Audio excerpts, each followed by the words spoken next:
Domingo 3 de junio del 2018. Estaba ocurriendo una tragedia en Guatemala. Ese día, el volcán de fuego hizo erupción. Fue una de las peores catástrofes que han ocurrido en Guatemala, con más de 30 muertos, 500 desaparecidos y más de 1.5 millones de afectados. Efectivamente fue una pesadilla para el pueblo guatemalteco, pero con todo lo malo siempre puede relucir algo bueno.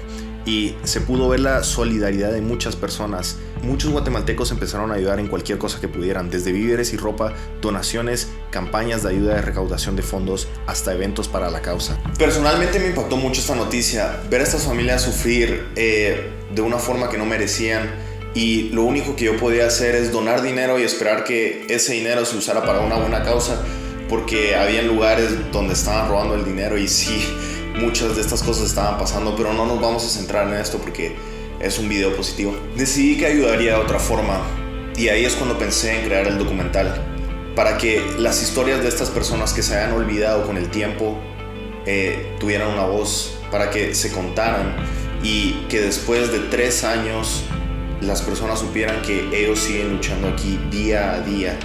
De ahí nació una historia de superación, el volcán de fuego. Era un... Pero bueno, regresemos un poco. Crear un documental, claro, tenía la idea, pero de verdad crearlo es un poco más complicado. Más cuando no tenía el equipo de grabar y tampoco un equipo. Solo era una persona. ¿Cómo lo iba a hacer? Así que primero comencé con esto. Crear el guión, o mejor dicho, la estructura del documental, ya que no se puede crear un guión porque no sé exactamente lo que se va a decir, pero sí se puede saber cómo se va a dirigir y la forma en que quiero que se enfoque. Luego que salí de eso, tenía que encontrar a alguien que pudiera ser entrevistado, alguien que contara su historia y se sintiera cómodo contándola. Así que hice un par de llamadas y pude hablar con alguien de Conred, que eran los que estaban ayudando a ubicarse a los afectados en ese momento.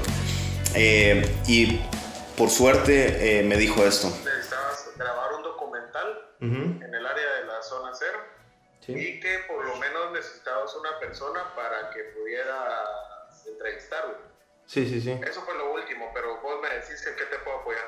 Bueno, lo que estoy planeando yo hacer es un documental sobre una familia que haya sido afectada. Le conté un poco mis ideas sobre el proyecto y bueno, accedió a ayudarme y a conseguir a alguien que podía entrevistar. Por último, llamé a mi amigo Omar, con el que hemos trabajado en diferentes proyectos audiovisuales anteriormente. Le propuse la idea y accedió a...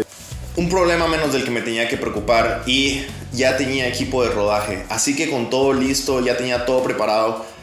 Llegó el día de ir a rodar y bueno, fuimos a grabar. Comencé el día del rodaje dirigiéndome al municipio de Escuintla, que es donde actualmente se encuentran los afectados por el volcán.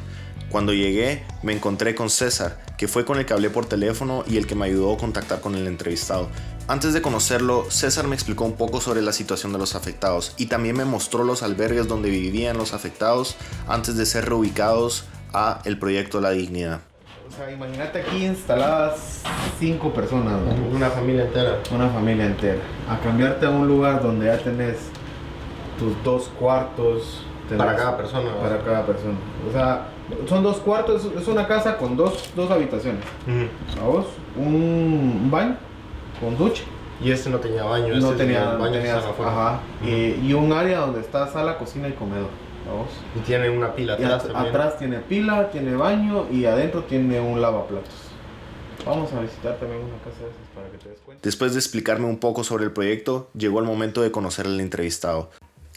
Nos íbamos a reunir con él antes en un pequeño albergue, pero bueno, nos lo encontramos en el camino y bueno, lo conocí ahí. ¿Te acuerdas de lo que te había comentado? Yo me acuerdo que era la semana pasada y de plano se le olvidó. No, es esta semana. Él es Eduardo. ¿Qué tal? Eduardo es con quien nos contactamos. Su nombre es Antonio López, o como él prefiere que lo llamen, Tono. Es uno de los miles de afectados de la catástrofe y ahora trabaja reubicando a personas de su comunidad. Me estaba contando un poco sobre la situación de los desaparecidos. Eran aproximadamente 70 cuerpos que hacían falta ahí en la colonia, sin contar los que fallecieron más arriba en un puente, ¿verdad? Que ahí no se tenía el conocimiento en dónde pudieron haber quedado, ¿verdad? Pero al final fueron como 20, 21 cuerpos rescatados en esta nueva búsqueda. Sí, pero me contaron. más que todo la esperanza ya la había perdido. Fue muy difícil escuchar cómo Tono contaba las historias de otras personas, y eso que todavía no había relatado nada de la suya. Después llegó el momento de la entrevista y que contara su propia historia. Pero bueno, eso queda más para el documental y que lo vean. Voy a hablar más de eso adelante. Ahora quedémonos con cómo se rodó y qué más pasó. Después de la entrevista, Tono me llevó a conocer su nueva casa y a su familia, pero antes de eso fuimos a dar una vuelta en su moto. Conocí a su familia y después de escuchar su historia, esto fue mucho más impactante. ¿Cuántos años tiene? 4. 4. Ya 10. 10 años. Ajá.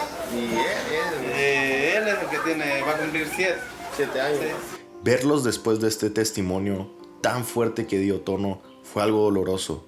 Poder imaginar esta situación y ponerle cara a los afectados fue algo que me dejó impactado.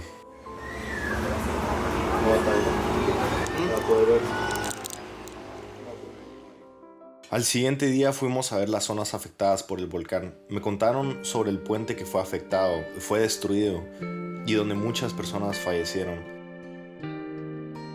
Después de esto visitamos la zona 0, que es básicamente el punto donde afectó más el volcán, el lugar donde antes residía Tono. Ser testigo de todo el desastre que ocurrió y luego volver a ese lugar que te hizo tanto daño, pero al final era tu hogar, es algo que solo una persona muy fuerte puede hacer, y Tono es uno de ellos. Me mostró cómo era el lugar donde vivía antes, donde estaban las calles, las casas, los lugares donde celebraban eventos, su casa. Escuchar a Tono explicarme cómo era todo esto en el pasado y luego ver cómo quedó todo lleno de escombros, cenizas y solo tristeza, me dio una sensación de entendimiento que no había comprendido anteriormente. Antes, cuando miraba las noticias cómodamente desde mi casa, me sentía mal y claro, quería ayudar y lo hice, pero no lograba imaginar de verdad el daño que había ocurrido. Solo hasta ser testigo y de verdad verlo en persona, ver a estas personas cómo estaban todavía afectadas y buscaban a sus seres queridos, sufrían día a día por la muerte de ellos y que todavía estaba muy presente en ellos esta catástrofe que ocurrió hace 3 años, fue cuando de verdad pude comprenderlo de una diferente perspectiva y pude empatizar con ellos de una forma que no había podido haberlo hecho antes. Gracias a Tono y a su comunidad pude comprender esto de una forma totalmente diferente y saber de que estas personas siguen aquí. Esto sigue presente en sus corazones y espero yo que ustedes puedan verlo de una forma diferente ahora que escuchen la historia de Tono y bueno, de sus familiares y de su comunidad en sí. Y muchas gracias por verlo. Lo importante ahora es que tenemos la nueva oportunidad, ¿verdad? De seguir creciendo, ¿verdad? Como familia, como les comentaba, ver a mis hijos crecer, ¿verdad? Y eso es lo que nos motiva a nosotros a seguir adelante, ¿verdad?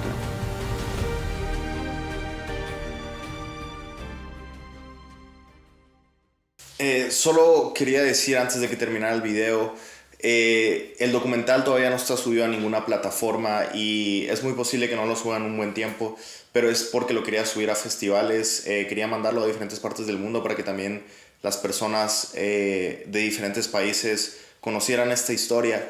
Y es muy posible que también lo vaya a poner en festivales o en proyecciones en Guatemala. Entonces les estaré avisando de eso y también si me apoyan y van a verlo. Bueno, solo con verlo me gustaría mucho y me ayudaría. Entonces, muchas gracias. No olviden suscribirse y gracias por ver este video.